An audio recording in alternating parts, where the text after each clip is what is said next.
Josélie, comment ça va? Ça va bien et toi? Excellent. Alors donc aujourd'hui tu vas nous régaler avec un thème, je crois, un match France-Italie, enfin un match, peut-être pas un match, Un voyage. mais un voyage Oui. entre l'Italie et la France. Voilà. Oui.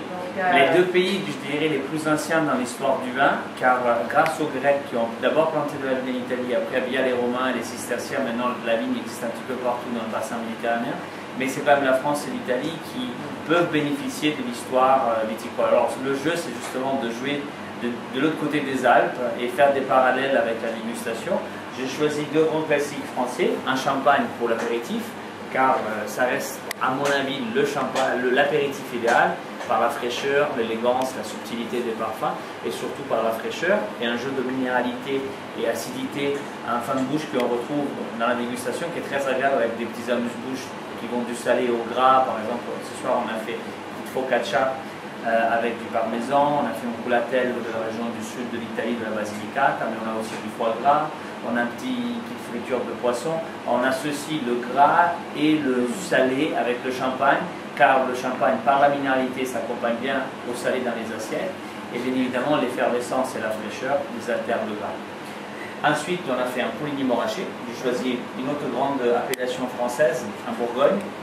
Pour moi, c'est le village où le chardonnay réussit le mieux dans le monde.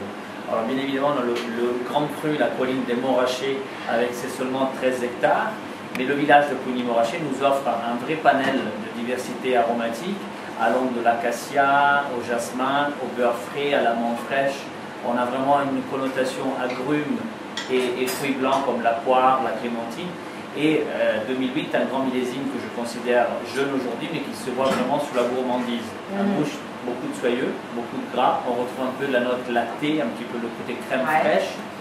Et on l'associe avec des Saint-Jacques. Encore un mariage de subtilité et de texture, car la Saint-Jacques, même si les rôtis restent un petit peu croustillantes, on a un moelleux intérieur. Le cœur de la Saint-Jacques reste très tendre. Et la fraîcheur du chardonnay arrive vraiment à harmoniser cet accord. On fait 3 Saint-Jacques différentes, une avec une petite gelée de Gewürztraminer et rose, la deuxième avec un petit peu de caviar, et la troisième avec du kombu, qui est une algue japonaise qui est un petit peu réglissée et salée. Et on combine un petit peu, disons, la Saint-Jacques nature avec le caviar, amène du salé, le kombu amène un petit peu cette note empyromatique, et je trouve qu'avec un Pouligny-Morachet, c'est vraiment divin. On a la sensualité, on a la tendresse, on a beaucoup de douceur sans le sucre en fait, beaucoup de soyeux. Et je trouve que c'est un mariage sublime. Et après on va en Italie. Alors, on commence par la France et on suit avec l'Italie, avec le rouge et le vin de dessert. Le vin rouge qu'on a associé avec un filet de veau rôti en entier, après coupé en salle, avec des trompettes de la mort, vu qu'on est encore en saison, et des épinards. Un barbaresco, on est dans le Piémont, région connue pour la truffe blanche, alba, vraiment très enraciné, des vins de terroir, comme le Pouligny-Morachet, le champagne. Barbaresco, c'est vraiment un vin de terroir, avec une délimitation géographique qui délimite la climatologie et l'origine du terroir. On a beaucoup de minéral, c'est-à-dire on retrouve beaucoup de sensations de pierre, enfin de bouche de sous-bois. On a la cérise griotte, on a le laurier, on a le poivre. On est vraiment dans une gamme aromatique qui va des notes kirschées aux confitures, mais en passant aussi sur des notes florales. On a la rose, la pétale de rose séchée, les champignons frais, on retrouve un petit peu le parfum du cave humide. Vraiment, on est dans la complexité d'un vin rouge, dans sa maturité. La bouche subtile, très féminin, c'est un vin vraiment très féminin.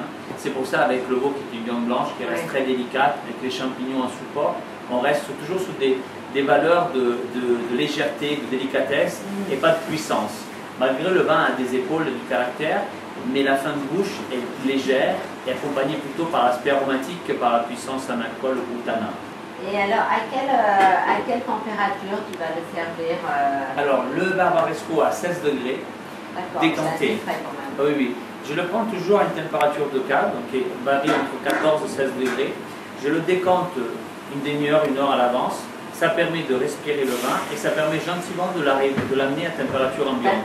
C'est l'idéal de le boire à température ambiante, 18 degrés. Pas les dépasser parce que après on ne trouve que l'alcool, les notes éthères qui dérangent un petit peu le nez. Alors c'est pour ça que je considère entre 16 et 18 degrés, c'est l'idéal. D'accord.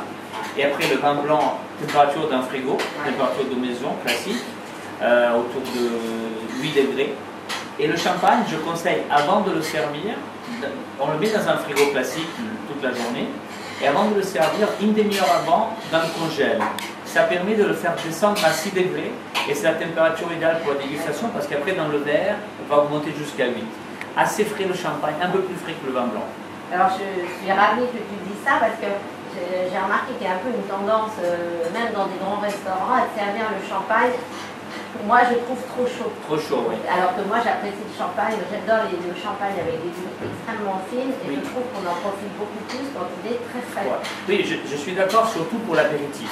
Voilà, parce que l'apéritif, on associe d'abord les blancs de blanc, les bruts sans année. On est sur une nation de fraîcheur et de légèreté et de floral fruité. On n'est pas dans la complexité aromatique, on n'est pas dans l'évolution, on n'est pas sous des cuvées réserves qui ont une dizaine d'années, on est vraiment sous la jeunesse. Il vaut mieux une température fraîche. Après, si on voit par exemple une cuvée qui a 10-15 ans, peut-être comme un vin blanc, c'est très bien à 8 degrés. Mais moi non plus, je ne suis pas fan de voir ces champagnes servis à 12 degrés pour justifier un caractère. À un moment donné, on coupe le plaisir, qui est ceux du champagne, qui reste quand même l'effervescence, la bulle fine et la désaltération du palais. Et après, bon, le vin rouge de dessert. Entre les deux, il y a une surprise. Je le sers à l'aveugle et je ne dirai rien. Vous la découvrirez lors de la soirée. Pour ça, j'ai vu que vous avez mis des verres noirs, oui, pour ne pas voir la couleur. Ce sera entre le Barbaresco et tu nous donneras quand même quelques indices. Et ce sera, oui, je vais vous aider. Oui, tout à fait. Et après, avec le vin de dessert, on est sur quelque chose de vraiment rare et assez unique dans sa typologie. On est dans la région des Abruzzes, qui est connu pour les vins rouges secs. Et là, un seul producteur a décidé de faire une seule partie de sa récolte en vendange tardive, avec un cépage autochtone qui est le Montepulciano, mais surtout du Cannonau, qui est un cépage de Sardaigne à l'origine. C'était quelque chose de pratiquement introuvable dans la région. C'est un produit, c'est un vin comme ça, pas autre. C'est le plaisir de connaître une fois parce qu'il n'y a pas d'autres personnes qui le font. Et on le marie avec un chocolat. Un dessert à base de chocolat, une noisette du Piémont. On a un petit cannolo légèrement croustillant avec un crémeux de noisettes torréfiées, une glace noisette Piémont et un petit sable de chocolat. Tout ça, c'est assez dans l'amertume et dans le sucré. Et le vin amène du fruité. L'avantage par rapport à un Bagnoul ou un Porto, que c'est des vins mutés dont on a un peu plus de puissance en alcool, là c'est juste une vendange tardive. Alors du coup on est plus bas en degré d'alcool et on est plus riche en sucre qu'un fruité. C'est assez exubérant, extravagant au niveau du nez.